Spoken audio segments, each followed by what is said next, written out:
Hey folks, welcome back. We're going to do Chapter 2 of the Red Badge of Courage. My software is being a little tricky today. I don't know why. This is like the third time I've tried to record it. So I'm going to be brief here in my remarks at the beginning so I don't lose them again. Last time we read Chapter 1, we were introduced to our protagonist, a guy named Henry Fleming. We also met a loud soldier and a tall soldier. We learned Henry's backstory. We got some exposition about him as a character, why he enlisted in the military. We found out that the Union Army has been sitting on the north side of a river for a long time. The Confederate Army is on the south side, and they're waiting for an attack. The loud soldiers showed up with news of an impending movement and attack, and some people believed him and others didn't, but this sent the protagonist, Henry, into sort of a spiral where he started wondering whether he was a brave man who would fight in a battle or whether he would be a coward who ran away. And this is, obviously, the Red Badge of Courage is about the idea of courage, and this is sort of setting off our central conflict. This is what we call the initiating event. This is the moment that the story sort of comes into focus. And that brings us to Chapter 2. So we'll pick up here. I'm going to read along and give you what analysis I can, and hopefully it all goes smoothly this time. All right, Chapter 2. The next morning, the youth discovered that his tall friend had been the fast-flying messenger of a mistake.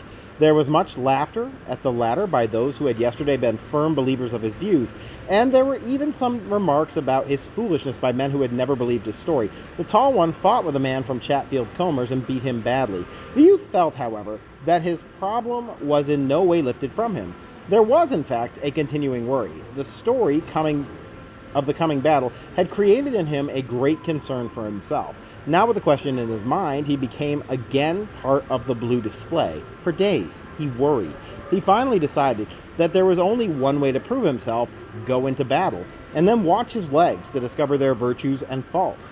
To gain an answer, he must have gunfire, blood, and danger, so he waited eagerly for an opportunity. Meanwhile, he continually tried to measure himself by his companions. The tall soldier, for one, gave him some assurance. This man's calm unconcern gave him a measure of confidence, for he had known Jim Conklin since he, Henry Fleming, had been a child. Hey, we get some names. Tall guy's name is Jim Conklin.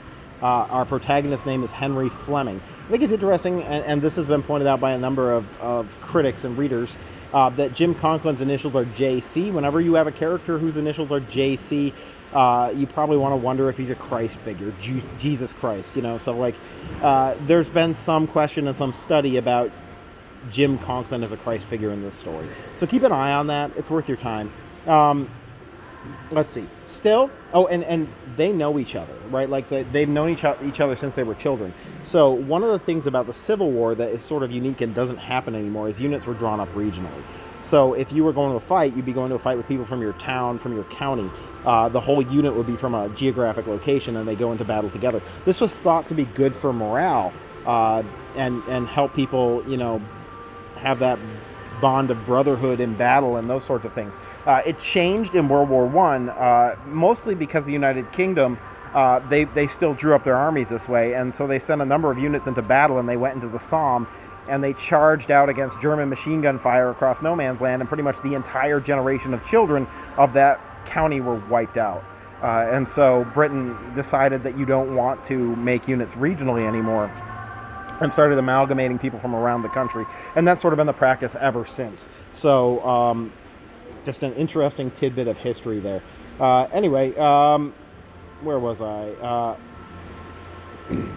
Still, he thought that his friend might be mistaken about himself, or perhaps Jim Conklin might be a man who had always lived in peace and privacy, but was, in reality, made to shine in war.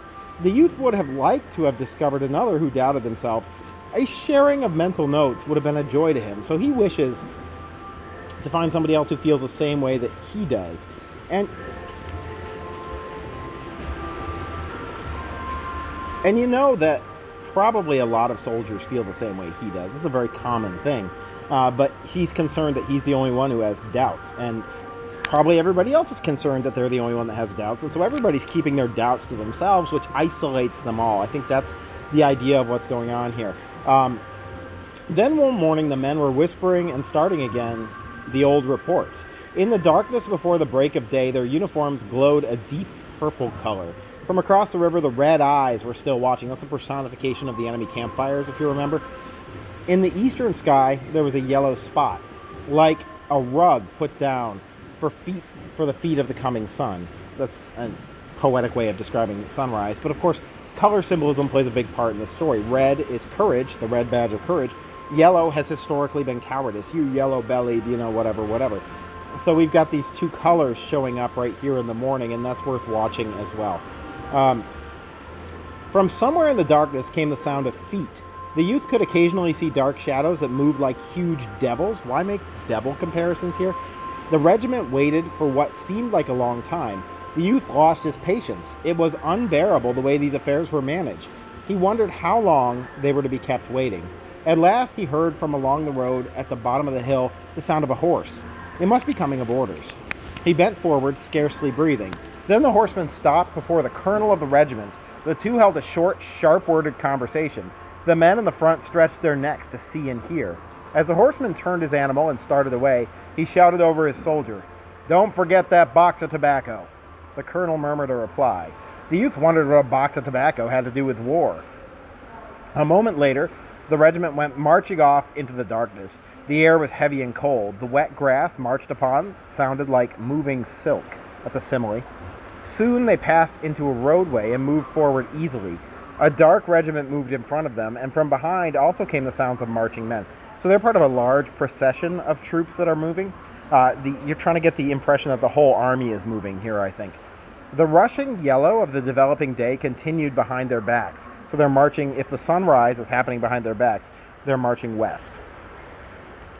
When the sun rays at last struck full upon the earth, the youth saw that the land was marked with two long, thin black columns, which disappeared over the top of the hill in front, and in the rear disappeared in the forest. There was much discussion amongst the soldiers. The youth took no part. As he walked along in the careless line, he was busy with his own personal problem. He could not stop himself from thinking about it. He was in low spirits and threw searching glances about him. He looked ahead, often expecting to hear the sound of shooting. But the long lines moved slowly from hill to hill without a bit of smoke. The sky overhead was a lovely blue. The youth studied the faces of his companions, ever watching to see emotions similar to his own. He found none. Considering himself as separate from the others, he was saddened by the light and merry speeches among the men. The regiment marched to the music of laughter, so it sounds like they're confident, or at least they're bluffing their way into confidence, joking and having a good time. At nightfall, the column broke apart and went into the field camp. Tents grew up like strange plants, another simile for you. Campfires, like red flowers, lit the night. The youth talked with his companions as little as possible. In the evening, he wandered a few paces into the dark.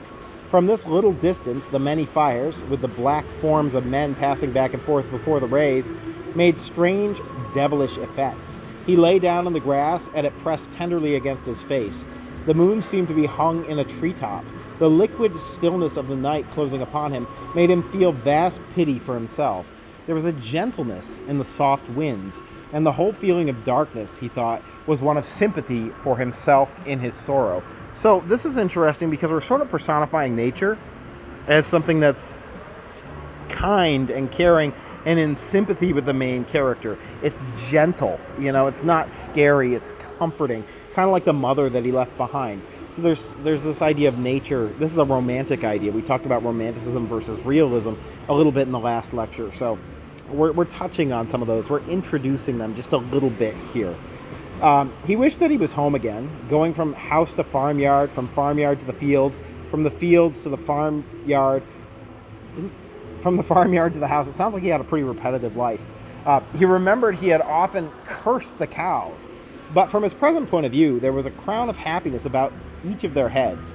He would have sacrificed all the uniforms on the continent to be able to return to them. He told himself that he was not made to be a soldier, and he thought seriously about the many differences between himself and those men who were moving around the fires. So there's a little bit of exceptionalism here. Henry thinks of himself as very different from everybody else in the army. Is he? I mean, that's something that you want to decide as a reader.